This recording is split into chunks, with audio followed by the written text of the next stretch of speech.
Hi and welcome back to the channel. Thank you so much for clicking into this video. So in this video, I am going to teach you how to fix Roblox installer not working. So make sure that you stay until the very end of this video so you don't miss an important step or information, and without further ado, let's get on it. So the first fix that you can do is to simply restart your computer. So if Roblox failed to install on your computer the first time, you could try rebooting your system to reload your resources. So there might be a temporary bug or glitch on Windows that prevents the installer from installing the packages. So just follow the steps right here to restart the Windows. So first, press the Windows key on your keyboard to access the start menu. And then after that, click onto the power options tab. So as a guide, here is a photo on this part right here.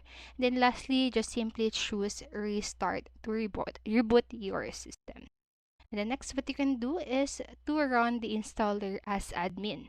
So another reason why Roblox is not installing on Windows is if the installer lacks permission to make changes to your system. And to fix this, just run the installer as administrator to bypass Windows restrictions. So here's how you can do it. So first, open the Windows File Explorer and go to the location of the Roblox installer. Then after that, right click onto the disk or to the installer and choose properties. And lastly, go to the compatibility. So here's the compatibility part, and enable run as administrator option. So it says this right here, run this program as administrator.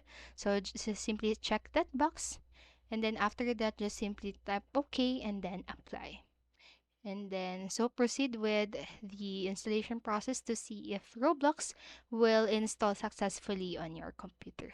And then lastly, what you can do, so a slow internet connection or disable, what you need to do next is to disable your antivirus. So before installing the Roblox, it is actually recommended to turn off your antivirus in the meantime. So while antivirus software is good for keeping harmful files away, it can also get too protective and restrict legitimate apps from accessing your system. So to avoid this, just simply first disable your antivirus protection or add Roblox to its exception list or allow list if it supports the feature. And so that's it for this video, and I hope this helped you. And if it did, please make sure to like, subscribe, and hit notification bell button so you won't miss a video. Thank you so much for watching and have a great day. Bye bye.